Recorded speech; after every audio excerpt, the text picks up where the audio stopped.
अस्मद्गुरुभ्यो नमः। श्रीरङ्गसिंहगिरिदेशिकपादसेवा प्राप्ताखिल द्रविडवेदरहस्यजातम् श्रीगौतमान्वयजमाश्रितभागधेयम् गोपालदेशिकमहम् शरणम् प्रपद्ये। वाधूलान्वयसञ्जातमप्पलार्यतनूभवम् गोपालाचार्य सच्छात्रम् वन्दे वेङ्कटदेशिकम्। श्रीवात्स्य वरदाचार्य पौत्रम् तत्पदसंश्रयम् तातार्यतनयम् वन्दे रघुनाथाह्वयम् गुरुम्।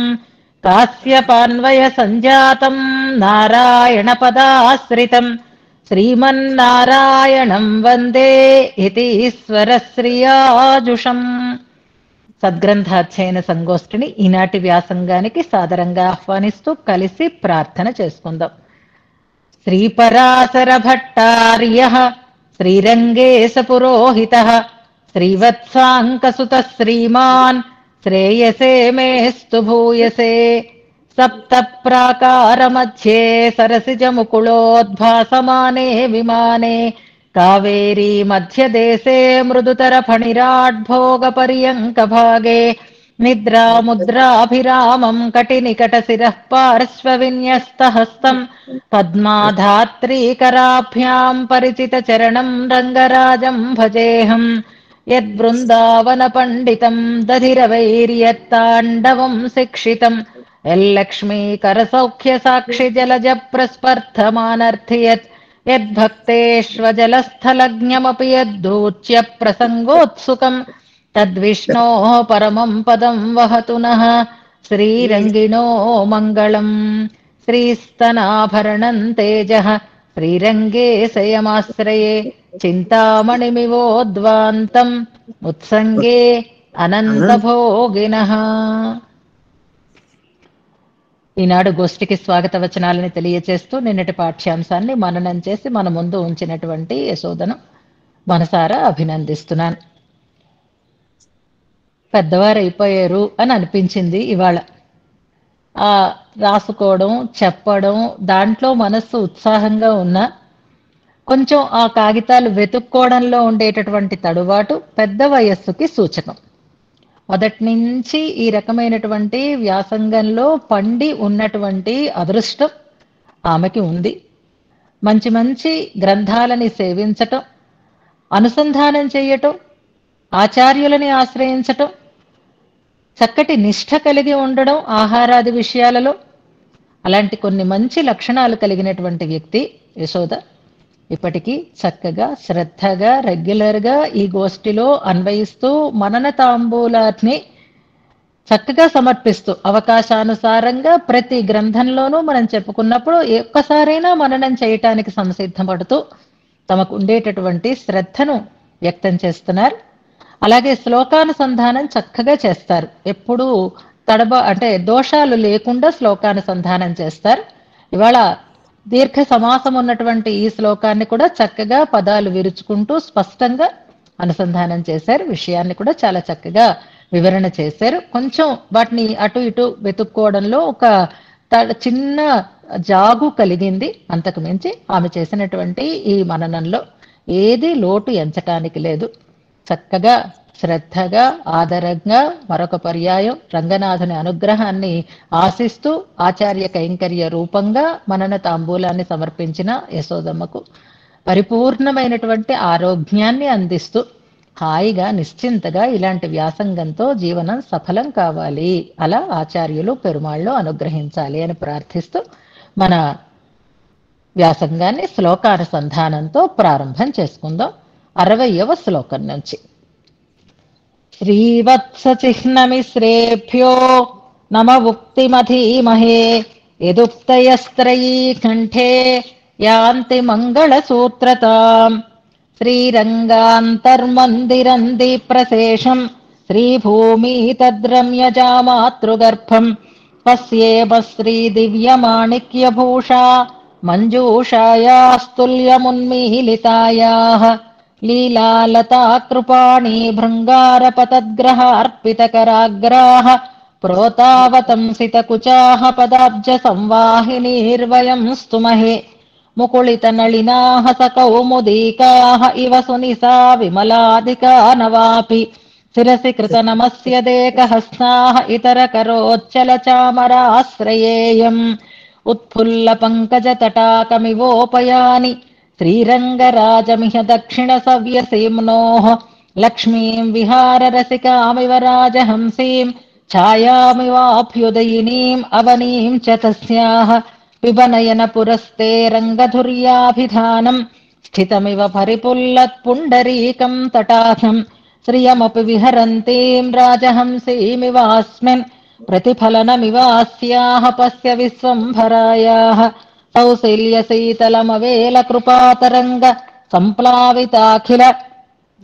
సంప్లావితాఖిలమకృత్రిమభూమనిమ్నం లక్ష్మ్యా చ వాసితమభూమ విగాహమానాః శ్రీరంగరాజమిష పద్మసరః ప్రసన్నం సింహాసనే కమలయా క్షమయా చ విశ్వమేకాతపత్రయితుమస్మదసోన్నిషణ్ణం లక్ష్మీ స్వయంవరసనాథిత యౌవన శ్రీ సౌందర్య సంపదవలిప్తమివాలిహీయ ఆపాదమూలమణిమౌళి సముల్ల సంచా స్వాతంత్ర్య సౌహృద తరంగితయాంగభంగ్య సఖ్యం సమస్త జనచేతసి సందధానం శ్రీరంగరాజమనిమేషమనుశ్రియాస్మా క్షితికమల నివాసా కల్పవల్లీ సలీలోల్లుఠన దశ దిశోద్యద్ యౌవనారంభజృంభః శ్రమమపహరతాం మే రంగధామేతి తత్తత్ వరమయ ఫలనమ్రః పత్రలః పారిజాతః. ఇంతవరకు మనం అర్థంతో అనుసంధానం చేసుకున్నాం. యశోద గారు మ్యూట్లో పెట్టుకోవాలి, డిస్టర్బెన్స్ వస్తుంది. అన్మ్యూట్ చేసుకుని ఇందాక చెప్పారు, మ్యూట్లో పెట్టుకున్నట్టు లేదు. ఒకసారి మ్యూట్లో పెట్టుకుంటే డిస్టర్బెన్స్ లేకుండా ఉంటుంది. గర్భగుడిలో దేవేరులతో వేంచేసి ఉన్నటువంటి నంబెరుమాళ్ళని మనం సేవించి అనుభవిస్తున్నాం. ఎలా సేవించాలో మనకి భట్టరు వారు తమ అనుభవంతో తెలియచేస్తున్నారు. ఉభయ దేవేరులతో కూడి ఉన్నటువంటి రంగనాథుణ్ణి ఒక తటాకము అని అన్నారు. ఆ తటాకం కాదు, ఆయన సాక్షాత్తుగా సామ్రాట్టు అని, మొత్తం ఉభయ విభూతులకి నాయకుడైనటువంటి రంగరాజు అన్నారు. రాజని మనం దూరం అవడానికి తగినటువంటి సందేహం అక్కరలేదు. ఆయన మనకి ఇష్టసఖుడు, ప్రాణసఖుడు అన్నారు తర్వాతి శ్లోకంలో. నిన్న మనం అనుసంధానం చేసుకున్నటువంటి శ్లోకంలో అది మనకి అందుబాటులోనే ఉంటుంది, మనం అందుకొని ఫలాన్ని పొందడానికి తగినటువంటి పారిజాతం అన్నారు అని నిన్నటి వరకు మనం అనుసంధానం చేసుకున్నాం. పారిజాత వృక్షంగా రూపించటానికి ఎన్ని ప్రమాణాలు మనకి చెప్పారో వాటన్నింటినీ మనం అనుసంధానం చేసుకున్నాం. మధ్య మధ్యలో తిరువాయుమడి పాసురాలు అవి చెప్తున్నప్పుడే చెప్పేస్తున్నాను, మళ్ళీ ప్రత్యేకించి సమయం మనకి వ్యర్థం అక్కర్లేకుండా అవి నోట్ చేసి పెట్టుకుని చివరిలో మీరు అనుసంధానం చేద్దరు. కానీ నిన్న భట్టరు వారు చెప్పినట్లుగా చెప్పేటటువంటి ఒక ముక్తక శ్లోకాన్ని మనం అనుసంధానం చేసుకున్నాం. అంతేకాదు రామాయణంలో ఉండేటటువంటి నివాస వృక్ష అనే శ్లోకంలో ఉండే విశేషార్థాలని మనం అన్వయం చేసుకుంటూ ఇవాళ మన వ్యాసంగాన్ని కొనసాగించుకుందాము అని కూడా అనుకున్నాం. నిన్న మనం చదువుకున్నటువంటి శ్లోకం చాలా అద్భుతమైన శ్లోకం, అపురూపమైనటువంటి శ్లోకం. స్తోత్రంలో ఉన్న శ్లోకం క్రమంలో అది కాకుండా విశేషించి మరొక శ్లోకం వ్యాఖ్యానంలో మనకి ఇచ్చిన దాంట్లో భగవంతుడు పారిజాతము అని చెప్పినప్పుడు పారిజాత వృక్షానికి ఉండేటటువంటి ప్రత్యేకతలు తెలిపేటట్లుగా, పరమాత్మకి ఉండేటటువంటి విశిష్టతలు తెలిపేటట్లుగా పదప్రయోగంతో ఆ శ్లోకం మనకి సాగింది. అది మనం నిన్న చివరిలో అనుసంధానం చేసుకున్నాం. పత్రలః పారిజాతః అని ప్రయోగజ్ఞగా ఆకులతో కూడిన, శాఖలతో నిండిన అనేటటువంటి అర్థాన్ని ఛాయ ఇచ్చేటటువంటి అని మనం చెప్పుకున్నాం. నిన్నటి శ్లోకం మీరు పుస్తకాలు ఉన్నవాళ్ళు ఒక్కసారి చూడండి. అంటే విశేషమైనటువంటి ముక్తక శ్లోకం. అందులో ఉండేటటువంటి పదాలు, ఈ స్తోత్రంలో ఉండేటటువంటి పదాలు మనం ఎలా సమన్వయించుకోవచ్చు అనడానికి పత్రలః పారిజాతః అన్న ప్రయోగం స్తోత్రంలో ఉంటే, ముక్తక శ్లోకంలో సుపర్ణ రమ్యం అనేటటువంటి పదం ఉంది చూడండి. పర్ణము అంటే ఆకు అని అర్థం. సుపర్ణుడు అంటే వెంటనే మనకి గుర్తు రావాలి వేదవాక్యం. సుమతి గారు అన్నిటినీ కూడా కూర్చి పెడుతున్నారు మీకు మనందరి కోసం.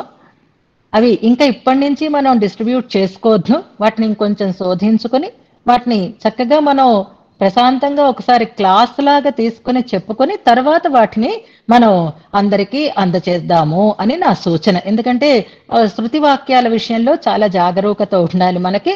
ఒకసారి అవగాహనకి వచ్చిన తర్వాత మనం దాన్ని అందరికీ అందిస్తే వాళ్ళు సరిగ్గా దాన్ని జాగ్రత్త చేసుకుంటారు. చక్కగా రాస్తున్నారు, వివరంగా రాస్తున్నారు, నాకు పెడుతున్నారు, చాలా బాగుంది. దాన్ని ఒక్కసారి అందరితో కలిసి అనుసంధానం చేసుకున్నాక గ్రూప్ లో దాన్ని డిస్ట్రిబ్యూట్ చేసుకుందాం. సుపర్ణోసి గరుత్మాన్ అనేటటువంటి వేదవాక్యం ఆమె రాసి ఉంటారు కాబట్టి వెంటనే గుర్తొస్తుందని చెప్తున్నాను అనమాట. సుపర్ణుడు అంటే గరుత్మంతుడు అని అర్థం. ఇక్కడ సుపర్ణరమ్యం అనే పదం ఉంది చూడండి ఆ శ్లోకంలో. అనేక శాఖాశ్రితం అని నిన్న చివరిలో చదువుకున్నామే, పేజ్ నెంబర్ 271లో ఉన్న శ్లోకం. అందులో 3వ పాదంలో సుపర్ణరమ్యం అని ఉంది. పరమాత్మకి అన్వయించాలి, పారిజాతానికి అన్వయించాలి. పర్ణములతో కూడినది, అందంగా ఉన్నది అని పారిజాత వృక్షం విషయంలో అయితే, పరమాత్మ విషయంలో అయితే సుపర్ణరమ్యం, సుపర్ణునితో కూడి అందముగా ఉన్నవాడు అనేటటువంటి అర్థం వస్తుంది. గరుత్మంతుణ్ణి వాహనంగా కలిగినవాడు అని. పతత్రము, పత్రలము అంటే వాహనము, పక్షము అనేటటువంటి అర్థాలు కూడా ఉన్నాయి అని మనకి వ్యాఖ్యానంలో ఉంది. కనుక ఆ పదం ద్వారా మనం సుపర్ణుణ్ణి వాహనంగా కలిగిన వాడు, సుపర్ణుడు మంచి పర్ణములు కలిగిన వాడితో అందముగా ఉన్నవాడు అన్న చోట గరుడ వాహనాన్ని కలిగిన వాడు అని పరమాత్మ విషయంలో సమన్వయం అవుతుంది. ప్రతి పదంలోనూ ఆ అందం ఉంది చూడట్ని. అనేక శాఖాశ్రితం అని ఉంది. మామూలుగా శాఖ అంటే కొమ్మ అని మనకి తెలుసు. అనేక శాఖలు అంటే అనేకమైన కొమ్మలు కలిగినది చెట్టు అవుతుంది మనకి తెలుసు. మరి పరమాత్మ విషయంలో దాన్ని ఎలా సమన్వయం చేయాలి అంటే, ఇదిగో మళ్ళీ వేద శాఖలు. ఈ చిన్న స్తోత్రంలోనే ఇన్ని శ్లోకాలలోనే ఎన్నో వేద వాక్యాలు, శృతి వాక్యాలు, ఉపనిషద్ వాక్యాలు సమన్వయం అవుతూ ఉంటే, భగవంతుణ్ణి ప్రతిపాదించేటటువంటి వేదాలలో ఎన్నో శాఖలు ఉన్నాయి కాబట్టి అనేక శాఖాశ్రితం అంటే అనేకమైనటువంటి వేద శాఖలు చేత ఆశ్రయింపబడినవాడు, తెలుపబడేటటువంటి వాడు అని పరమాత్మ విషయంలో. మామూలుగా చెట్టు విషయంలో అయితే మనకు అది అర్థమైపోతుంది. ఆశ్రితేభ్యో దత్తాభికాంక్ష్యం, చేరిన వారికి కోరినది ఇచ్చేటటువంటి వాడు ఆయన అని. ఇది చెట్టు చేస్తుంది. దత్త అభికాంక్ష్యం, ఏది కోరితే అది ఇస్తుంది. నీడ కోసం చేరిన వారికి నీడ, ఫలం కోసం చేరిన వారికి ఫలం, ఇలా ఇస్తుంది. అలాగే పరమాత్మ కూడా ఆశ్రయించిన వారికి కోరిన ధర్మ, అర్థ, కామ, మోక్షాది ఫలాలని ఇచ్చేటటువంటి వాడు అవుతాడు. ఏది కోరితే దాన్ని ఇవ్వగలిగేవాడు ఆయన. త్రిదశైక భోగ్యం. త్రిదశులు అంటే దేవతలు అని ఒక అర్థం. త్రిదశులు ఇంకెవరో అన్మ్యూట్ చేసుకున్నారమ్మా, ఒకసారి గమనించుకోండి. త్రిదశులు అంటే దేవతలు అని అర్థం.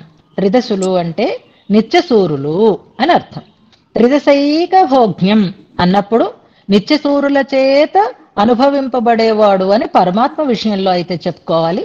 త్రిదశులు అంటే దేవతలు, దేవతా వనంలో ఉన్నది కాబట్టి, నందనవనంలో ఉన్న వృక్షం కాబట్టి త్రిదశైక భోగ్యం అని చెట్టు విషయంలో అయితే సమన్వయం అవుతుంది. సుపర్ణరమ్యం చెప్పేస్తున్నాం. సుమనస్సమేతం అనేటటువంటి మాట. సుమనస్కులు అంటే మంచి మనస్సు కలిగినటువంటి వారు అంటే మహానుభావులు, విద్వాంసులు, భాగవతులు అనే అర్థంలో మనం ఇక్కడ చెప్పుకోవాలి. సుమనస్సమేతం అన్నప్పుడు పరమాత్మ విషయంలో అయితే మహానుభావులతో కూడి ఉన్నవాడు ఆయన అని.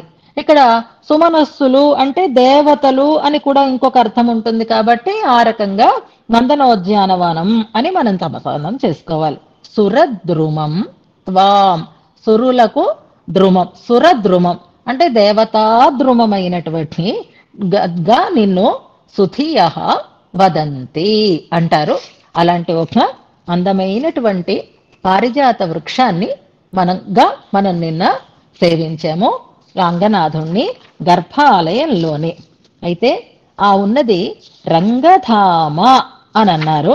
ఆ రంగధామ అని పేరు కాని అది స్వర్గధామ అయినటువంటి పారిజాత వృక్షము అని నిన్న మనం చెప్పుకున్నాం. వృక్షంతో పోల్చడంలో సకల ఫలాలని ఇస్తుంది అనే అర్థమైతే అందులో కూడా ఒక ఇబ్బంది ఉంది. వృక్షం అనేసరికల్లా అది అచేతనమైనది, స్థావరము అని కదా చెప్తున్నారు. దేవ మనుష్య తిర్యక్ స్థావర రూపంగా సృష్టి జరిగినప్పుడు స్థావరము అంటే కదలకుండా ఉండేది, మాట్లాడకుండా ఉండేది, చైతన్యం లేకుండా ఉండేది అనేటటువంటి అచేతనమైన దానిగా, స్థిరంగా ఉండేదానిగా వృక్షాన్ని మనం చెప్పుకుంటాం. అలాంటప్పుడు పరమాత్మ అలా స్థిరంగా ఉండి, కదలకుండా ఉండి, మాట్లాడకుండా ఉంటే మనకెలా దగ్గర అవుతాం, మనకెలా ప్రయోజనం కలుగుతుంది అనేటటువంటి ఒక సందేహానికి ఇందులో చక్కటి సమాధానాన్ని చెప్తున్నారు. నిన్న మనం ఒక శృతి వాక్యం కూడా చెప్పుకున్నాము. వృక్ష ఇవ స్తబ్ధో దివి తిష్టతి ఏకః అనేటటువంటి ఒక వాక్యం ఇందులో లేదు కానీ మనం చెప్పుకున్నాం. అంచేత స్తబ్దంగా ఉండేటటువంటి వృక్షమా లేక మాట్లాడేటటువంటి సంభాషించేటటువంటి వృక్షమా అంటే సంభాషించే వృక్షమే అనేటటువంటి ఒక అంశాన్ని ఇందులో ప్రస్తావన చేస్తున్నారు. మరొకటి వెనుకటి శ్లోకానికి ఈ శ్లోకానికి లింక్ చేసుకోవాలి అంటే నిన్నటి శ్లోకంలో ఫలాలను చూపించారు, అలాగే ఆకులని చూపించారు.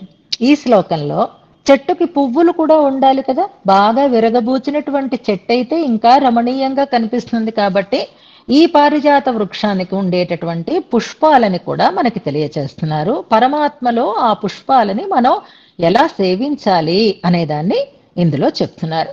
ఇప్పుడు మనం రంగనాథుణ్ణి ఆయుధ సమేతుడై ఉండేటటువంటి మహానుభావుణ్ణి సేవిస్తున్నాం. ముందుగా శ్లోకాన్ని అనుసంధానం చేసుకుందాం.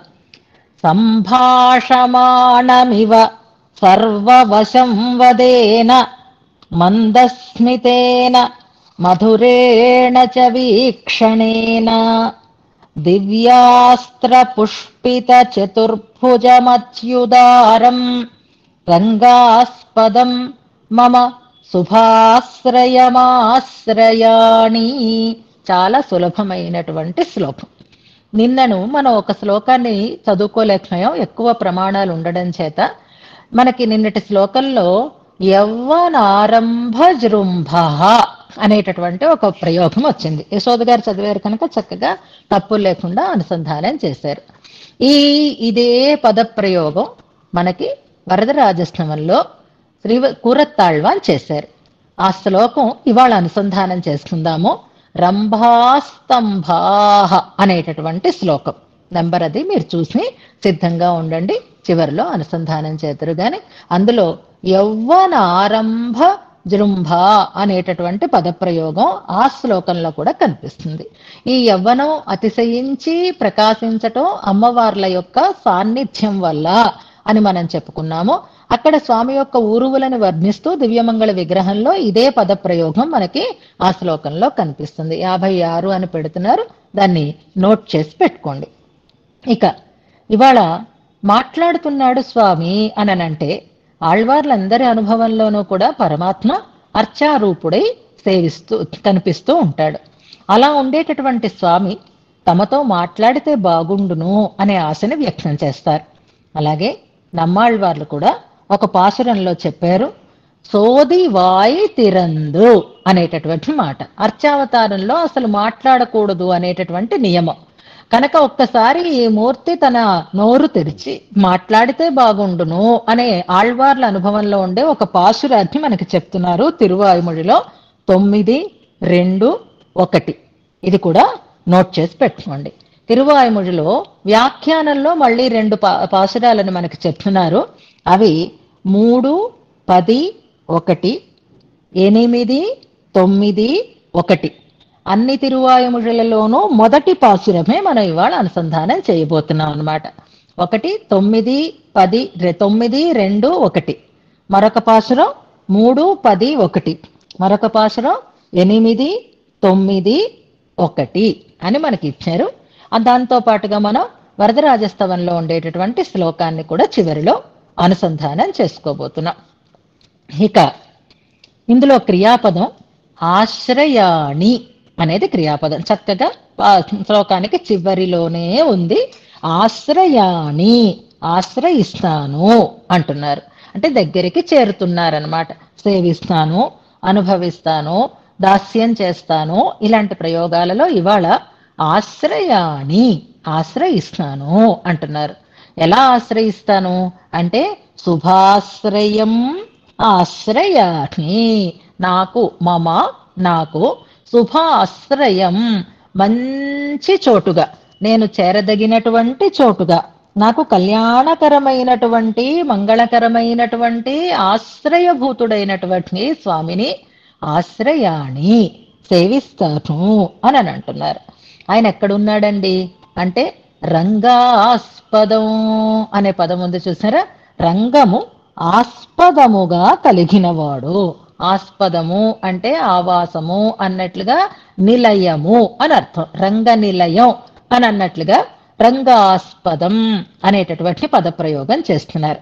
ఇక్కడ ఇంకొక టాస్క్ మీకు చెప్తాను. మొన్న ఒకటి చెప్పాను నేను. ప్రతి శ్లోకము ఆ శ్లోకంలో ప్రతిపాదింపబడినటువంటి అర్థము అంటే ఏ గ్రూప్కి ఆ గ్రూప్ వాళ్ళు చక్కగా ఆ శ్లోకంలో ఉన్న వాటిని రాసి పెట్టుకుంటున్నారు. ఇప్పుడు మనకి ఈజీ టాస్క్ అవ్వడం కోసం ఏం చేయాలి అంటే, మనకి శ్లోకాలలో శ్రీరంగ పదం లేకుండా ఉన్నవే ఆల్రెడీ వనజమణి గారు లిస్ట్ అవుట్ చేసి పెట్టారు. ఇప్పుడు మనం రంగధామ, రంగనిలయ, రంగరాజ, ఇలా ఒక్కొక్క శ్లోకంలో ఒక్కొక్క పదాలు వస్తున్నాయి చూసారా. ఎవరికి ఎవరికి ఏ శ్లోకాలు కేటాయింపబడ్డాయో వాటిలో ఏ శ్లోకంలో ఏ ప్రయోగం ఉంది అనే దాన్ని నోట్ చేసి పెట్టుకోండి. తొందర ఏం లేదు, కానీ ఇది కూడా ఒక టాస్క్ అన్నమాట. ఇవాళ మనకి కొత్తగా వచ్చింది ఈ పదం రంగాస్పదం అనేటటువంటి పదం. ఇంతవరకు రంగనిలయము, రంగనిలయుడు, రంగధామ ఇలా వస్తుంది. ఇవాళ ఆస్పదం అనే పదంతో కూడిన రంగపదం వచ్చింది మనకి. రంగము ఆస్పదముగా కలిగినవాడు, శ్రీరంగము తనకి నిలయముగా కలిగినటువంటి ఆయనను శుభాశ్రయం ఆశ్రయాన్ని. ఎక్కడికైనా మనం చేరామనుకోండి, మంచి చోటికి చేరాలి. మనకు ఒక వ్యవహారంలో ఒక ప్రయోగం ఉంటుంది చూసారా. తాటి చెట్టు కింద నిలబడి పాలు తాగిన మన మీద విశ్వాసం ఉండదు, తాగకూడని పదార్థాన్ని తాగుతున్నాము అని అనుకుంటారు. అలాగే మనం కూడా ఉన్న చోటుని బట్టి మనం చేసేటటువంటి పని మనకి మంచిది అని విశ్వాసాన్ని కలిగించేది అవుతుంది, ఇతరులకి మనకి కూడా. అంతేకాదు, మన క్షేమార్థమైన మనం ఎక్కడికి చేరాలి అంటే మంచి స్థానానికి చేరాలి, శుభమైనటువంటి ఆశ్రయాన్ని చేరాలి. శుభాశ్రయం అయినది రంగనాథుడు కనుక ఆయనని ఆశ్రయాణి అంటున్నారు. చేరదామని దగ్గరికి వెళితే భయం వేయటం లేదా అని మిగిలిన వాళ్ళు సందేహిస్తున్నారు. ఎందుకు భయం? మీరు రండి నా దగ్గరికి అంటున్నాడు రంగనాథుడు. ఎలా అంటున్నాడండి? మాట్లాడుతున్నాడా అంటే మాట్లాడుతున్నాడు. భయం ఎందుకండి అంటే అంతా బాగానే ఉంది కానండి చేతిలో ఆయుధాలు ఉన్నాయండి, ఆ ఆయుధాలు చూస్తే మాకు భయం కలుగుతోంది అని దూరంగా వెళ్ళిపోయే వాళ్ళు వేరు. కానీ ప్రేమ కలిగినటువంటి భక్తులకైతే ఆయుధాలు చూస్తే భయం కలగదు. అలా భయం కలిగిన వారిని కూడా, వ్యతిరేకించే వారిని కూడా తన వారినిగా చేసుకోగలిగేటటువంటి సమర్థుడు ఆయన అంటూ శ్లోకాన్ని ప్రారంభం చేస్తున్నారు. చూడండి, సంభాషమాణమివ అంటున్నారు. మాట్లాడుతున్నాడా అన్నట్లుగా ఉన్నాడట ఆయన. సంభాషమాణం ఇవ, మాట్లాడుతున్నట్లుగా ఉన్నవాడు. మాట్లాడుతున్నాడా? ఎలా మాట్లాడుతున్నాడు? అది విగ్రహం కదండి అనంటే రెండు రకాలుగా ఆయన మాట్లాడుతున్నట్లుగా అనిపించేటట్లుగా చేస్తుంది. అంటే ఆయన మనస్సులో ఉండేటటువంటి భావం ప్రకటితం అవుతోంది, మనకి చెప్తున్నాడా అన్నట్లుగా ఉంది. ఎలా చెప్తున్నాడట అంటే మందస్మితేన మధురేణ చ వీక్షణేన అంటున్నారు. మందస్మితంతో మాట్లాడుతున్నాడట, మధురమైన చూపులతో మాట్లాడుతున్నాడు అంటున్నారు. ఆ మందస్మితం సర్వ వశం వదేన మందస్మితేనా, చిరునవ్వుతోటే అందరినీ ఆకట్టుకునేటటువంటి వైభవం కలిగినటువంటి వాడు. మన ఆచార్యులు చిన్నజీయర్ స్వామి వారి యొక్క అద్భుతమైనటువంటి ఆ మందహాసం కానీ ఆ దరహాసం కానీ మనం సేవిస్తే, అలాంటి ఫోటోలలో వారిని అలా సేవించినప్పుడు కూడా మైమరిచిపోతాం. అబ్బాయి ఎంత అద్భుతంగా ఉంది, ఎంత అద్భుతంగా ఉంది అని వారికి మనం లోబడిపోతామే. అలాంటిది అంత అందానికి అంతటికీ కూడా మూలమైనటువంటి వాడు, సౌందర్య రాశి అయినటువంటి పరమాత్మ యొక్క మందహాసం ఎలా ఉంటుందో ఒక్కసారి మనం భావన చేసుకోవాలి. మనం ఆలయాలకు వెళ్ళి పెరుమాళ్ళని సేవిస్తాం, కానీ ఆ సేవించేటప్పుడు ప్రతి అవయవంలోనూ ఉండేటటువంటి సొబగుని మనం సేవించాలి. ముఖ్యంగా ఆయన పెదవులు ఎలా ఉన్నాయి, ఆయన ఆ పెదవులతో కూడినటువంటి ఆ అధరోష్టం ద్వారా మనని పలకరిస్తున్నాడా అన్నట్లుగా ఉంటాడు స్వామి. అందులో విశేషించి నంబెరుమాళ్ళు మనతో మాట్లాడుతున్నట్టే ఉంటాడు. మనం దృష్టి నిలిపి చూడాలి. దేంతో మాట్లాడుతున్నాడు ఆయన అంటే సర్వవశంవదేన మందస్మితేన, అందరికీ వసుడైపోతాడట, లేదా అందరినీ వశం చేసుకునేటటువంటి మందస్మితం అంటారు. ఇక్కడ వివరణ చేసేటప్పుడు వ్యాఖ్యానంలో సర్వ వశంవదేన అనేటటువంటి మాటతోటి ఎవరైనా నవ్వుతూ ఉన్నారనుకోండి అంతే, మరి మనం మనకు ఉండేటటువంటి హద్దుల్ని చెరిపేస్తాం. మహానుభావులు కొంచెం గంభీరంగా ఉండి కొంచెం ముఖ కవళికల్లో ఏమీ తేడా లేకుండా ఉంటే దూరంగా నిలిచి ఉంటాం. అలా కాకుండా కాస్త నవ్వుతూ ఉన్నారనుకోండి అంతే, మన హద్దు మరచిపోయి మనం మరింతగా దగ్గరికి చేరి మనకు ఉండేటటువంటి అవకాశాన్ని సద్వినియోగం చేసుకుంటాం.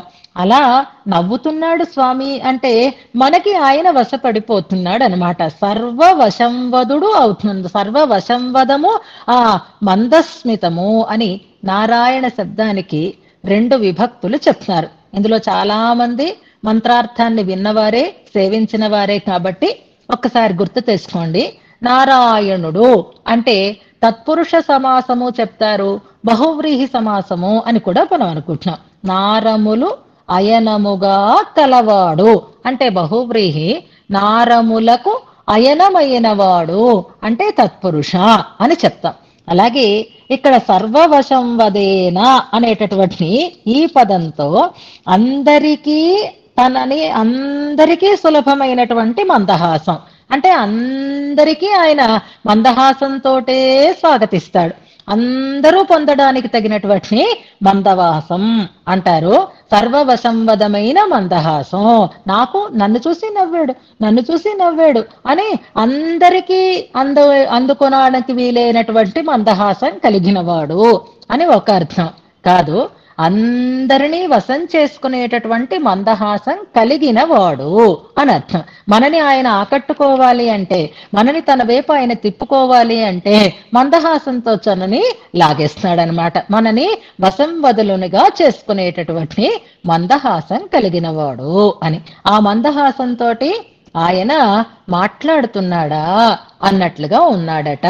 మరొకటి ఏమిటి, మధురేణచ వీక్షణేనా, మధురమైన చూపు అంటున్నారు. చూపుకి మాధుర్యం ఏమిటి? చూపుకి మనం తినే పదార్థం కాదు కదా, కానీ మాటకి మాధుర్యం అంటాం, చూపుకి మాధుర్యం అంటున్నారు. ఇందులో మధురాలాప అంటాడు రామచంద్రుడు సీతమ్మ యొక్క మాటని, ఆ మాటలో ఉండేటటువంటి మాధుర్యాన్ని తలుచుకుంటూ.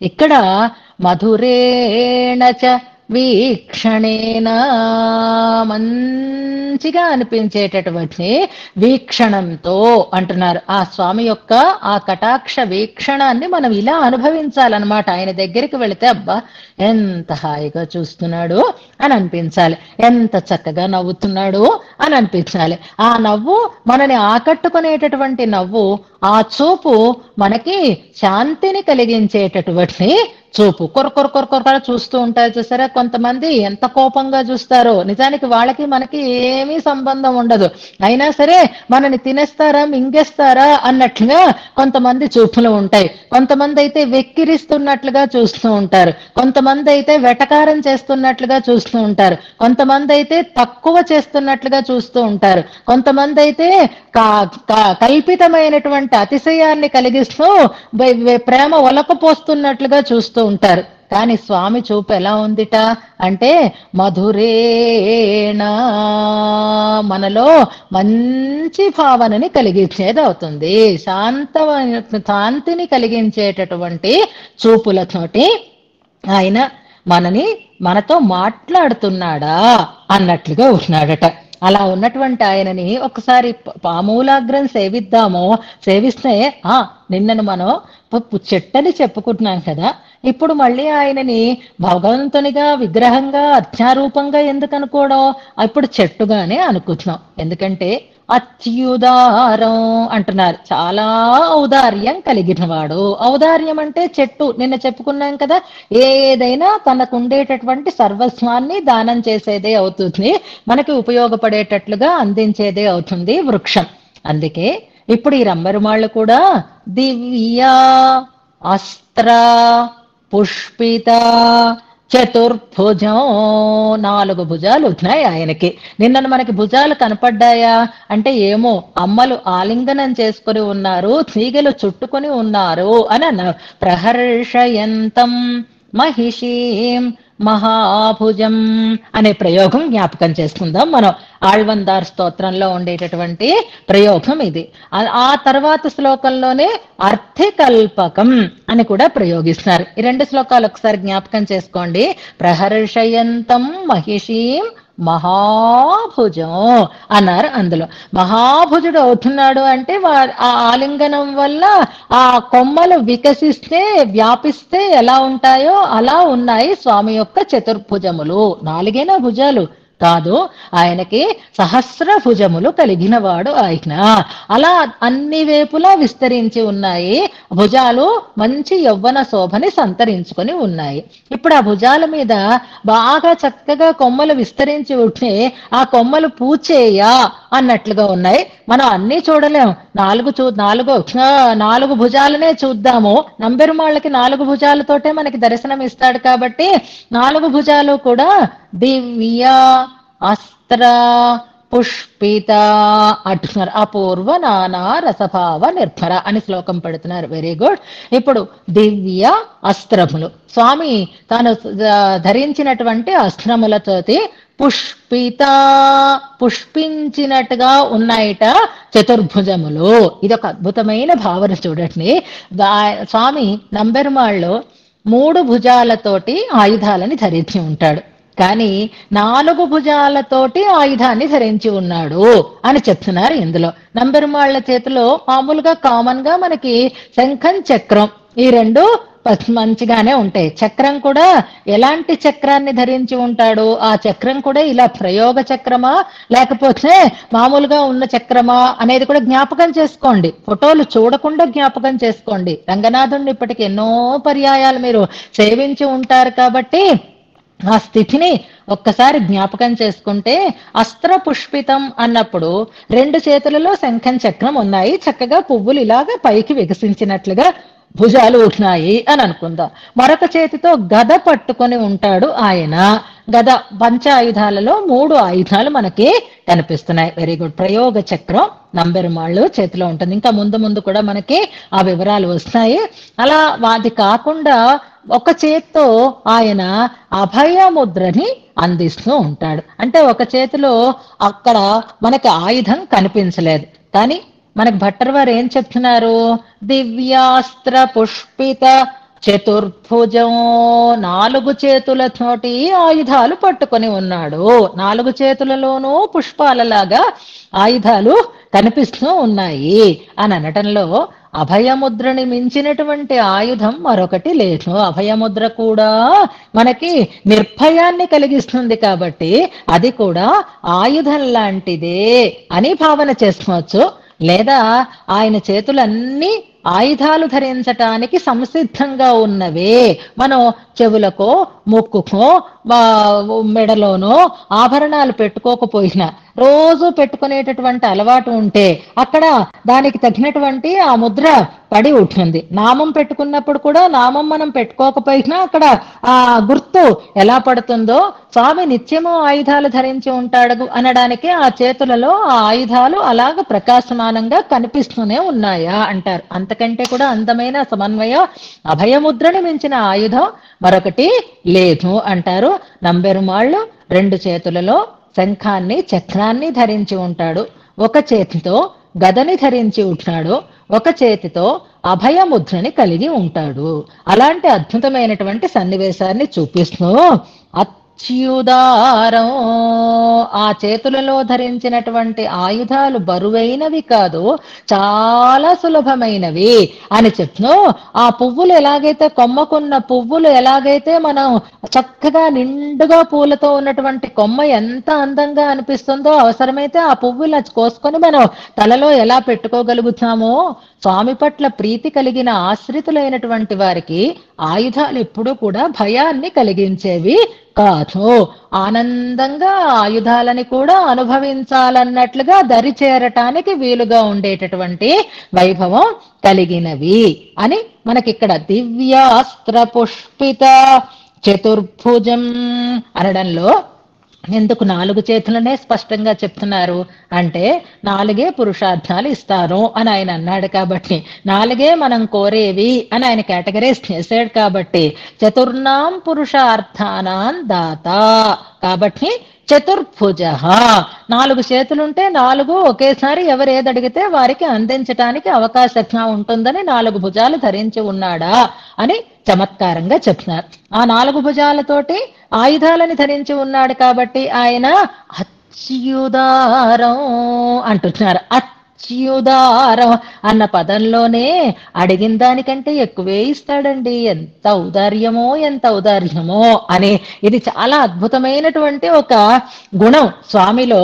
మనకి ఇవాళ శనివారం కాబట్టి వెంకటాద్రినాథుణ్ణి కూడా స్తోత్రం చేసేటప్పుడు మనం అడిగిన దానికంటే అధికంగా ఇచ్చేటటువంటి వైభవం కలిగిన వాడు అని కమలాకుచ చూచుక కుంకుమతో అనే వెంకటేశ స్తోత్రంలో ఒక పదం ఉంటుంది, ఒక శ్లోకంలో జనతాభిమతాధిక దానరతాత్ అంటారు. అడిగిన దానికంటే అధికంగా ఇచ్చేటటువంటి ఔదార్య శీలం కలిగిన వాడు ఆ స్వామి. అచ్యుదారం అనడంలో ఔదార్యంలో అతిశయం కలిగినటువంటి వాడు అంటారనమాట. ఇక్కడ దీన్ని వ్యాఖ్యానంలో ఎంత అందంగా సమన్వయం చేస్తారు అంటే, ఈ అతి అనేటటువంటి మాటని నాకు ఎంత ఇష్టమో అంటాను చూడండి. ఎంత ఇష్టమో అనడంలో, ఎంత అనడంలో మన ప్రీతి ఎలా అతిశయిస్తుందో పరమాత్మ కూడా అలాగే ఈ అతి అనేటటువంటి మాటని తన ఇష్టాన్ని గురించి ప్రకటించేటప్పుడు చక్కగా చెప్తున్నాడు. జ్ఞానీతో ఆత్మైవ మే మతం అని చెప్పుకున్నాడు ఆయన. నాకు చాలా అత్యర్థం ప్రియ అంటాడు, నాకు చాలా ఇష్టమైన వాడు అంటారు. అలాగే ఇక్కడ పరమాత్మ ఔదార్యం కూడా అత్యుదారం. మీరు సేవించండి, మీరు కోరండి, మీరు కోరితే ఇవ్వకుండా ఉండడం అనేది ఉండదు.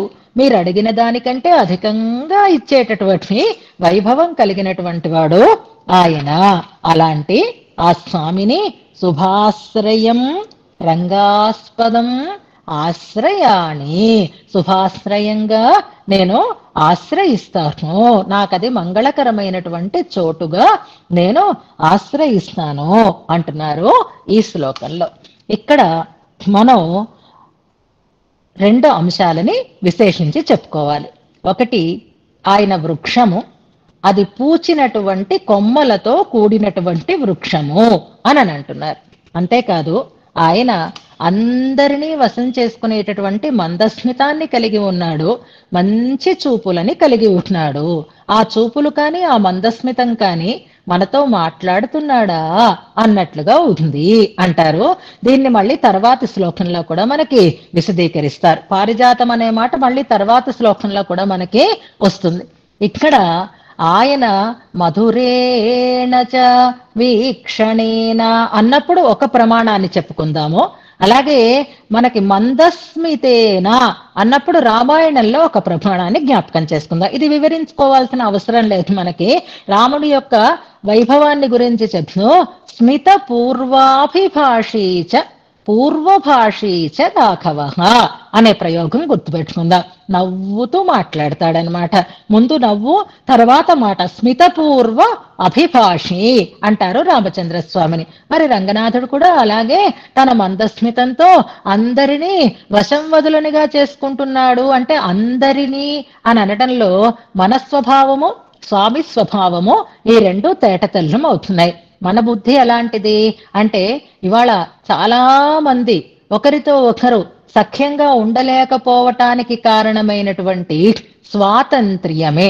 భగవంతుడు మన ఎదురుగా ఉన్నాడు అనుకోండి, ఆయనతో మనం తగువులు ఆడుతూనే ఉంటాం. ఏమని తగువులాడుతాం అంటే నువ్వు నా వాడివి అంటాడు ఆయన. కాదు నేను నాకు చెందిన వాడిని అంటాం. త్వమ్మే అహమ్మే, త్వమ్మే అహమ్మే అనేటటువంటి తగువు మనలో కలుగుడానికి కారణం స్వాతంత్ర్య భావన. అలాంటి మనలని కూడా ఆయన ఎదురుగా వెళ్ళి నిలబడితే ఇంకా అహమ్మే అని అననివ్వడు ఆయన. ఆ మనని అలా అహమ్మే అనే స్వాతంత్ర్య భావన ఉన్న వాళ్ళని తన వాళ్ళనిగా చేసేసుకుంటాడు. మాట్లాడకుండానే చేసుకుంటాడు. మందహాసంతో తన వాళ్ళనిగా చేసుకుంటాడు. ఇక నాస్తికులు ఉన్నారు చాలా మంది. కౌతస్కుతులు అని మనం శ్రీవైకుంఠస్తవం చెప్పుకున్నప్పుడు చెప్పుకున్నాం చూసారా.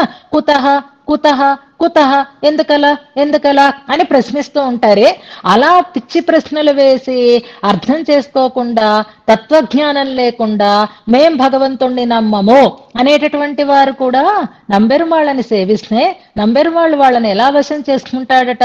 మందస్మితేనా, ఈయనకంటే పరదైవం ఎవరున్నారు అని ఆయనకి దాసోహం అని వాళ్ళకి దాసులు అయిపోతారట. అంచేత సర్వవశంవదేన మందస్మితేన అన్నారు. స్మిత పూర్వాభిభాషి అనేటటువంటి ఒక ప్రసంగాన్ని ఇక్కడ మనం ప్రమాణంగా చెప్పుకుందాం. ఇక రెండవది చాలా అందమైన సన్నివేశం, మధురేణ వీక్షణేన. ఇది కూడా మనలో ఉండేటటువంటి పరస్పర వైరుధ్యాన్ని పోగొట్టగలిగేటటువంటి సామర్థ్యాన్ని తెలియచేసేటటువంటి సన్నివేశంగా చెప్తారు. ఇక్కడ కిరాతార్జునీయం అనేటటువంటి ఒక కావ్యంలో ఉండే ఒక శ్లోకాన్ని మీ దగ్గర నేను విన్నపం చేస్తాను. మనకి వ్యాఖ్యానంలో లేదు కానీ ఆ సన్నివేశం, ఆ శక్తి మహానుభావులలో ఎలా ఉంటుంది అనడానికి విష్ణు సహస్రనామ భాష్యంలో ఉందన్నారు. నేను ఇంకా చూడాలి. ధర్మరాజు దగ్గరికి వ్యాస భగవానుడు వచ్చినటువంటి సన్నివేశాన్ని వర్ణిస్తున్నాడు భారవి అనేటటువంటి కవి. ఆయన కిరాతార్జునీయం అని ఒక కావ్యాన్ని రచించాడు. అందులో ఉండేటటువంటి సన్నివేశం, అలా వచ్చినటువంటి ఆ వ్యాస భగవానుణ్ణి ధర్మరాజు ఆశ్చర్యంగా చూశాడు అని చెప్తారనమాట. ఆ వచ్చినటువంటి ఆ వ్యాస భగవానుని యొక్క వైభవాన్ని గురించి అద్భుతంగా చెప్తూ ఆయన వచ్చాడట. ఆయన తన చూపులతో ఎలాంటి మార్పుని చేయగలుగుతున్నాడు అని అంటే, పక్షులు ఉన్నాయి, తిర్యక్కులు ఉన్నాయి, జంతువులు ఉన్నాయి. ఇవి పరస్పరము ఒక శత్రుత్వాన్ని కలిగి ఉంటాయి. ఒకదానికొకటి ఆహారంగా ప్రకృతిలో చేసి పెట్టాడు కదా. ఆ వ్యాస భగవానుడు వస్తే ఆయన చూపులతోటి పరస్పర వైరుధ్యం కలిగినటువంటి పక్షులన్నీ కూడా ప్రశాంతతని పొందుతున్నాయట. ఒకటి పట్టు ఒకటి స్నేహభావాన్ని పొంది ఉంటున్నాయట. అందమైన శ్లోకం చూడండి. మధురైరవసానిలం భయన్ అపి తిర్యంచి సమం నిరీక్షితై. ఇది చాలు మనకి ఇక్కడికి. నిరీక్షణం అంటే చూపు. మనకి శ్లోకంలో వీక్షణము అనే పదం ఉంది చూసారా.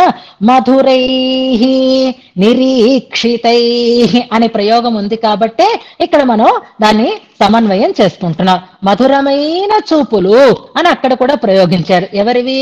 వేదవ్యాస భగవానుని యొక్క నిరీక్షణములు. వాటితో ఆయన ఏం చేస్తున్నాడు అంటే, అవశాని తిర్యంచి అపి, లొంగని తిర్యంచులు అంటే తిరియక్కులని కూడా, అంటే జంతువులని కూడా, లంభయన్ అనుకూలంగా చేస్తున్నాడట ఆయన. శమం లంభయన్, వాటిలో విరోధ భావన లేకుండా వాటిలో శాంతి కలిగేటట్లుగా చేస్తున్నాడు, పరస్పరము స్నేహం చేసుకునేటట్లుగా చేస్తున్నాడు అని అంటారు. ఇంకా తర్వాత అద్భుతమైనటువంటి వర్ణన ఉంటుంది.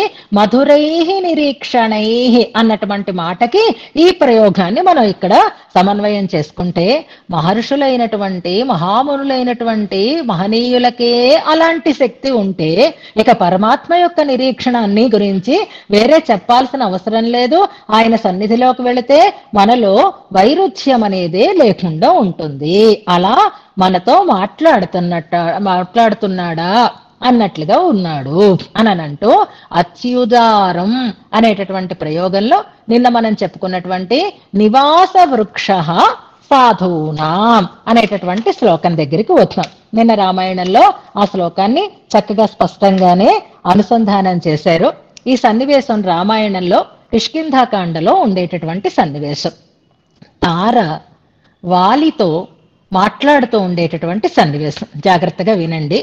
నివాస వృక్ష సాధూనాం అన్న దాంట్లోనే ఉంది. కొందరికే ఎందుకండి లాభం కలుగుతుంది? అత్యుదారం అని అంటున్నారు కదా భగవంతుణ్ణి, అందరికీ అన్ని ఇచ్చి వచ్చు కదా, ఎందుకు కొంతమందిని ఆయన బాధపడుతున్నాడు అనేటటువంటి ఇలాంటి సందేహాలన్నిటికీ ఈ శ్లోకం ద్వారా మనకి సమన్వయం కుదురుతుంది, భావన అర్థమవుతుందన్నమాట. తారకి రామచంద్రుడు సాక్షాత్తుగా శ్రీమన్నారాయణుడే అనేటటువంటి జ్ఞానం ఉంది, వాలికి లేదు, అహంకారం ఉంది, కానీ తారకి ఉంది. సుగ్రీవుడు వచ్చి మళ్ళీ యుద్ధానికి రమ్మని ఆయన ఘోష పెడితే వాలి సిద్ధమవుతూ ఉంటే తార అతన్ని వారిస్తూ చెప్పినటువంటి శ్లోకం ఇది. సుగ్రీవుడు రామచంద్రుణ్ణి ఆశ్రయించాడు, రామచంద్రుణ్ణి ఆశ్రయించాడు కనుక ఆయనకి ఏ రకమైనటువంటి నష్టము కలగదు. సుగ్రీవుడు మంచివాడు, కానీ మీలో ఆ మంచితనం లేదు అని తెలియచేస్తోంది, కానీ అలా డైరెక్ట్ గా అనటం లేదు. రామచంద్రుడి గొప్పతనాన్ని గురించి చెప్తోంది. నివాస వృక్ష సాధూనాం. ఇక్కడ చూడండి, చెట్టు కింద నీడ మనం పొందగలుగుతాం, కానీ చెట్టు నీడని ఎవరికి ఇస్తుంది అంటే ఎవరైతే చెట్టు కిందకి చేరతారో వాళ్ళు కదా నీడని పొందగలుగుతారు. ఎవరైతే చెట్టు దగ్గరికి వెళతారో వాళ్ళకి కదా ఫలాలు పుష్పాలు అందుబాటులో ఉంటాయి. నీడ కావాలి అంటే చెట్టు కిందకి చేరాలి. అలాగే భగవంతుని ద్వారా మనం తాపత్రయాన్ని పోగొట్టుకోవాలి అంటే భగవంతుణ్ణి ఆశ్రయించాలి. వాలి అంటున్నాడు, సుగ్రీవుడు నాకు ఎలాగైతే రాముడు సపోర్ట్ చేస్తున్నాడో నాకు కూడా అలాగే సపోర్ట్ చేస్తున్నాడు అని అనుకుంటున్నావేమో, కానీ ఆయన సాధువులకే నివాస వృక్షం అంటారు. వృక్షం అంటే చాలు, వాల్మీకి ప్రయోగం చూడండి. నివాస వృక్షం, చెట్టు మామూలుగా చెట్టు అయితే ఎండిపోవచ్చు, చెట్టు ఎండిపోతే దాని కింద నీడ దొరకదు, గూడు ఉండదు. కానీ ఈ చెట్టు నివాసానికి వీలైనటువంటి చెట్టు, ఎప్పుడూ దాని కింద మనం చేరి ఉండడానికి ఉండేటటువంటి వైభవం కలిగిన వాడు రామచంద్రుడు. అది కూడా ఎవరికి? సాధూనాం అంటూ అది నిన్నటి శ్లోకంలో మనం ఆ వాక్యాన్ని అన్వయం చేసుకోవచ్చు. ఆపన్నానాం పరాగతి, ఆపన్నులైన వారికి ఆయనే దిక్కు అయినటువంటి వాడు అని చెప్తుంది. ఆపన్నులు ఆపద వచ్చిన వాళ్ళు, ఇంకెవరి దిక్కు? భగవంతుడు తప్ప మరొక దిక్కు లేదు అన్నట్లుగా ఆపన్నులకి ఆపద వస్తే దిక్కయ్యేటటువంటి వాడు రామచంద్రుడిట. ఆర్తానాం సంశ్రయశ్చైవ, ఆర్తులైనటువంటి వారికి ఆశ్రయమైనటువంటి వాడు అంటున్నారు. దాన్ని మనకి ఇవాల్టి శ్లోకంలో సమన్వయం చేస్తున్నారనమాట. అత్యుదారం, ఔదార్యంతో ఆర్తుల యొక్క ఆర్తిని పోగొట్టేటటువంటి వాడు అవుతాడు. యశస్శ్చ ఏకభాజనం అను చివరి పదం మరింత యశస్సుకి ఆయనే ఆలవాలమైనటువంటి వాడు అని చెప్తారు వాల్మీకి. తార ద్వారా రామతత్వాన్ని లోకానికి చాటి చెప్పాడు వాల్మీకి మహర్షి. ఇందులో భగవద్గీతలో మనకి చెప్పినటువంటి 4 రకాలైనటువంటి అర్థులు స్వామి దగ్గరికి చేరి ప్రయోజనాన్ని పొందుతారు అనడానికి ఇందులో సమన్వయం మనకి చేస్తున్నారు. ఎవరు స్వామి దగ్గరికి వెళతారు అంటే ఆర్తో జిజ్ఞాసు అర్థార్థి జ్ఞాని అని స్వామి చెప్పుకున్నాడు. అందరూ నా దగ్గరికే వస్తున్నారు, వీళ్ళందరూ ఉదారులే. ఉదారాహ సర్వ ఏవైతే, వచ్చి అడిగిన వాళ్ళని ఉదారులు అంటాడు అని చెప్తారు కదా అక్కడ. అలా ఇక్కడ భగవంతుడిని ఉదారుడు, అత్యుదారం అనే ఆ దృష్టితోటే భట్టర్ వారు ప్రయోగిస్తున్నారు. ఈ శ్లోకంలో మనకి ఈ 4 రకాలైనటువంటి వారు కనపడతారు, సమన్వయం చేసుకోవాలి అని చెప్తారు వ్యాఖ్యాతలు. ఎలాగా అనంటే మొట్టమొదటి మాట ఏది? నివాస వృక్ష సాధూనాం, సాధువులు అని ఇక్కడ చెప్పబడుతున్నటువంటి వారు ఎవరు అనంటే ఆత్మకాములు, జిజ్ఞాసువులు అంటారు. అంటే ఆత్మతత్వాన్ని తెలుసుకోవాలనేటటువంటి కోరిక కలిగినటువంటి వారు కాబట్టి వారు సాధువులు అనే పేరుతో చెప్పబడుతున్నారు. వారికి భగవంతుడే నివాస వృక్షం అయినటువంటి వాడు. ఆపన్నానాం అని మరొక మాటని చెప్తున్నారు. ఇక్కడ ఆపన్నులు అంటే అర్థార్థులు, డబ్బు కావాలి, డబ్బు ఉంటేనే మనం సుఖంగా ఉంటాము అనుకున్న వాళ్ళు అర్థార్థులు చెప్తున్నారు. వారికి భగవంతుడే గతి అయినటువంటి వాడు. ఆర్తానం, అందులో ఆర్తో జిజ్ఞాసు అర్థార్థి అన్నప్పుడు ఆర్తుడికి అర్థమే కావాలి, అర్థార్థికి అర్థమే కావాలి. అర్థార్థులు అంటే కొత్తగా ఐశ్వర్యాన్ని కోరుకునేటటువంటి వారు, ఆర్తులు అంటే ఉన్నది పోయి అయ్యో పోయింది నాకది కావాలి అని బాధతో ఆర్తి పొందేటటువంటి వారు. ఆర్తానాం ఆశ్రయశ్చైవ అనే ప్రయోగంలో ఆర్తులకి కూడా ఆశ్రయమైనటువంటి వాడు. సాధువులు అంటే జిజ్ఞాసువులు అని సమన్వయం చేసుకోవాలి, ఆపన్నులు అంటే అర్థార్థులు అని సమన్వయం చేసుకోవాలి, ఆర్తులు ఆర్తులు అని అనుకోవాలి. ఈ ముగ్గురు కాకుండా మరెవరి గురించి చెప్పాడు? జ్ఞాని అన్నాడు. చూసారా, ఇక్కడ అర్థం చేసుకోవడం కష్టమవుతుంది. యశస్స ఏకభాజనో అన్నారు. యశస్సు అంటే కీర్తి. భగవంతుణ్ణి ఉపనిషత్తు యశస్సు అనే పేరుతోటి కీర్తిస్తుంది. ఆయన పేరే తస్య నామ మహత్ యశః అని ఉపనిషద్ వాక్యం. ఆయన పేరే యశస్సు అంటున్నారు. ఎలా చెప్తున్నారు అంటే యశస్సు కలిగిన వాడు కాబట్టి ఆయన పేరు యశస్సు అంటారు.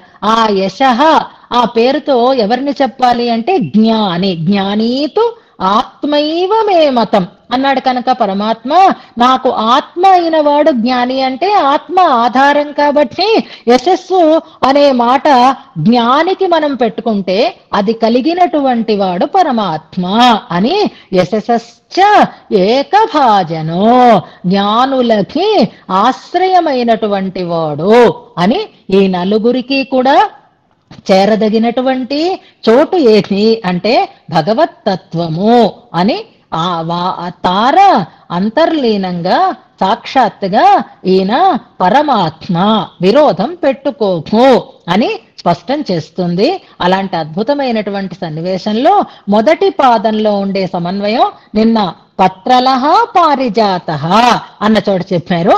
ఇందులో ఆర్తానాం సంశ్రయశ్చైవ, ఆర్తులకి ఆశ్రయమైనటువంటి వాడు.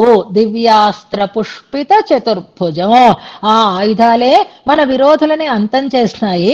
ఆ ఆయుధాలే మనకి ఆనందాన్ని కలిగించేటటువంటి దివ్యమంగళ విగ్రహ వైభవాన్ని అనుభవింపచేస్తాయి అని చెప్ను. అత్యుదారం అంటున్నారు. ఆ అడిగిన దానికంటే అధికంగా ఇచ్చేటటువంటి రంగాస్పదం మమ శుభాశ్రయం ఆశ్రయాణి. ఈ యశస్స ఏకభాజనం అన్న చోట ఇప్పుడు వాలి మొండి వాళ్ళని, అహంకారులని, అర్థం చేసుకొని వాళ్ళని, మూర్ఖులని కన్విన్స్ చేయటం అనేది చాలా కష్టంతో కూడుకున్నటువంటి సన్నివేశం. అలాంటి సన్నివేశంలో ఈ వాలి బాగా అహంకారంతో అతిశయించి ఉన్నవాడు. ఆయనకి ఏ మాట చెప్పినా తలకెక్కేటటువంటి అవకాశం లేదు. కానీ భర్త అంటే ప్రేమ కలిగినటువంటి ఇల్లాలు కాబట్టి తార ఆయన మనస్సు మార్చడం కోసం ప్రయత్నం చేస్తోందనమాట. సుగ్రీవుడిలాగే నేను ఆశ్రయిస్తాను అని అన్నాడు వాలి. కాదు, నువ్వు ఆశ్రయించటానికి వీలైన స్థలం కాదు. ఎందుకంటే ఆయన సాధువు, నువ్వు సాధువువి కాదు, నీకు మంచి బుద్ధి లేదు అంది. పోనీ ఆయన లాంటి వాడు ఇంకోటి నాకు దొరుకుతాడు అన్నాడు వాలి అనుకుంటున్నాం అనుకోండి. అలాంటి వాడు ఇంకొకడు లేనే లేడు అంది. యశస్య ఏకభాజనో అనడంలో వాలికి ఆయన దొరికాడు, సుగ్రీవుడికి రాముడు దొరికాడు, నాకు ఇంకొకడు దొరుకుతాడు అని అనుకుంటున్నావేమో నాయన. అలాంటి రాముడు లాంటి వాడు మరొకడు లేడు. పరమాత్మ తప్ప ఇంకొక తత్వం అలాంటిది లేదు. కాబట్టి యశస్య ఏకభాజనో, అంతేకాదు మంచి జ్ఞానం కలిగిన వాడు, మంచి ఆచరణ కలిగిన వాడు, మంచి గుణాలు కలిగినటువంటి వాడును అంటుంది తర్వాత శ్లోకంలో. నాకు అర్థం కాదు తారా, ఆయన్ని పట్టుకుని గొప్పవాడు గొప్పవాడు గొప్పవాడు అంటావేమిటి? ఆయన రాజ్యం పోయింది, భార్య పోయింది, ఎవరూ దిక్కు దివాణము లేదు, అడవులు పట్టుకొని తిరుగుతున్నాడు, వానరులతో సఖ్యం చేసుకుంటున్నాడు, చూడ్డానికి అసలు ఏమీ ఆయనకి ఏ రకంగానూ సోర్స్ ఉన్నట్టుగా కనిపించటం లేదు. అలాంటి వాడు నాకు ఎలా నా బలానికి సాటి అయినటువంటి వాడు ఎలా అవుతాడు అనేటటువంటి ఒక సందేహం నీకుందేమో. ఆయన జ్ఞాన విజ్ఞాన సంపన్న అంటూ నిదేశే తండ్రి తాలూకు ఆజ్ఞని పాటిస్తున్నాడు. జ్ఞానము ఆచరణ రెండూ కలిగిన వాడు, అద్భుతమైనటువంటి గుణ సంపన్నుడు అని భగవత్ తత్వంగా అక్కడ తెలియజేస్తుంది. నీకు బయటికి అలా కనిపిస్తోంది. ఆయన అడవులు పట్టుకుని తిరిగాడు, ఆయన భార్యని కోల్పోయినాడు, ఆయన సుగ్రీవుణ్ణి నాథుడిగా స్వీకరించాడు. ఇవన్నీ చేతకాక అనుకుంటున్నావా?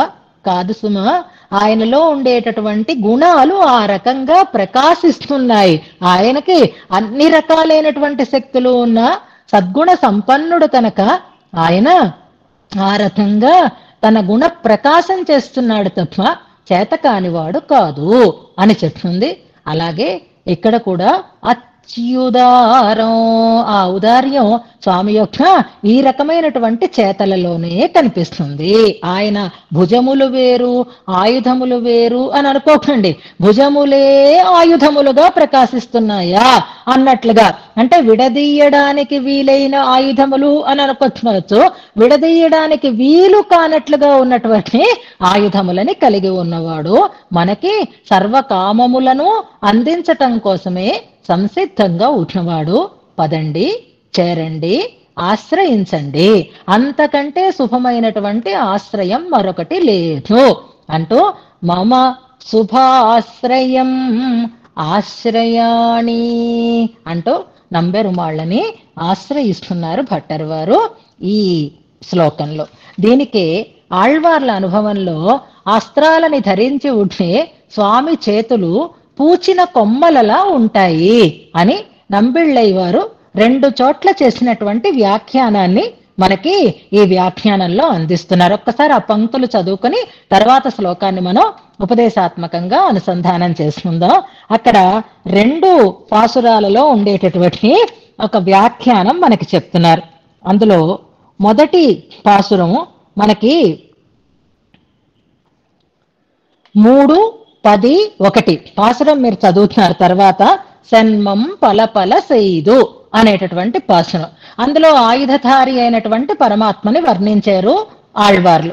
దానికి నంబిళ్ళయ్య స్వామి వారు ఈ వ్యాఖ్యానం చేస్తున్నారు.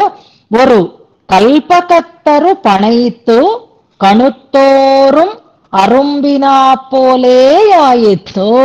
ఆయన చేతులలో ఈ అన్ని చేతులలోనూ ఆయుధాలు కలిగి ఉండడం ఎలా ఉంది అంటే, ఒక కల్ప తరువు విస్తరించి ప్రతి కొమ్మనికి నిండా పూలు పూస్తే ఎలా ఉంటుందో అలా ఉంది అని వడివం దివ్యాయుధంగళం ఇరుప్పదు అని వారి యొక్క వ్యాఖ్యానం. అంటే ఆయుధధారి అయినటువంటి పరమాత్మ యొక్క భుజాలు ఒక కల్పవృక్ష శాఖలలా పూచినటువంటి కల్పవృక్షపు శాఖలలా ఉన్నాయి అని నంబిళ్ళయ్య వారు అక్కడ ఈ పాసనంలో ఉండే పదాలకి అర్థం చెప్పారు అని ఒకటి ప్రమాణంగా ఇస్తున్నారు. మరొక చోట కన్గల్ శివందు అన్న చోట నాన్గు తోళం అని పదం వస్తుంది, కునిశార్ంగన్ అని పదం వస్తుంది. అక్కడ భుజాలు ఆయుధాలు వస్తున్నాయి. దానికి పన్నీరాయిరప్పడి వ్యాఖ్యానంలో ఉన్నది చెప్తున్నారు. నంబిళ్ళయ్యవారు అని అనేకండి, నంబిళ్ళయ్యవారిదైతే ఈడు వ్యాఖ్యానం, పన్నీరాయిరప్పడి వ్యాఖ్యానం ఇప్పుడు మీ మెదడుకి పదును కావాలన్నమాట. అన్ని వ్యాఖ్యానాలు మనం చెప్పుకున్నాం కదా. పన్నీరాయిరప్పని అనే వ్యాఖ్యానం అందించినటువంటి మహానుభావులు ఎవరో ఈ లోకం మీరు పెట్టండి, లేదా తెలుసుకోండి, గుర్తు చేసుకోండి. దివ్యాస్త్ర పుష్పిత చతుర్భుజం ఎంగిరపడియే అని భట్టర్ వారి తర్వాత వారు కదా వీళ్ళందరూ. నంబిళ్ళయ్యవారైనా సరే, తర్వాత వ్యాఖ్యానాలు అందించిన వాళ్ళలో మనకి తిరుకురుగే పిరాన్ పిల్లర్ కాదు, అది ఆరాయిరప్పడి. జాగ్రత్తగా చూడండి, ఇప్పుడేం పెట్టేయడానికి తొందర ఏమీ లేదు. పన్నీరాయిరప్పడి పర్ఫెక్ట్ గా రావాలి. రేపైనా మీరు చూసుకొని దాన్ని పెట్టండి. అక్కడ భట్టర్ వారు ఈ శ్లోకాన్ని మనకి సమన్వయం చేస్తున్నారు. చూడండి, దివ్యాస్త్ర పుష్పిత చతుర్భుజం ఎంగిరపడియే அந்த భుజకల్పకం పూత్తా పోలే ఇరుక్కిర వళైంద శ్రీ శార్ంఘమాగిర దివ్యాయుధత్నై ఉడయనాయ్.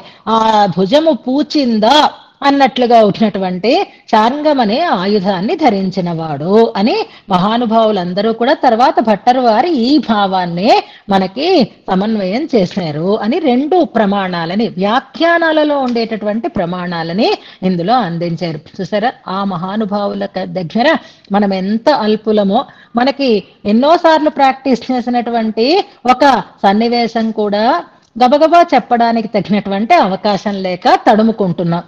కానీ ఈ వ్యాఖ్యానాలు అందించినటువంటి మహానుభావులు మనకి ఆ వ్యాఖ్యానాలలో ఉండేటటువంటి పంక్తులతో సహా ప్రమాణాలని చూపిస్తున్నారు. అంచేత ఈ వ్యాఖ్యానాలు చదువుకుంటే మన ధారణ శక్తి కూడా బాగా పెరుగుతుంది అని అనుకుంటూ ఈ శ్లోకాన్ని ఉపదేశాత్మకంగా అనుసంధానం చేసుకుందాం.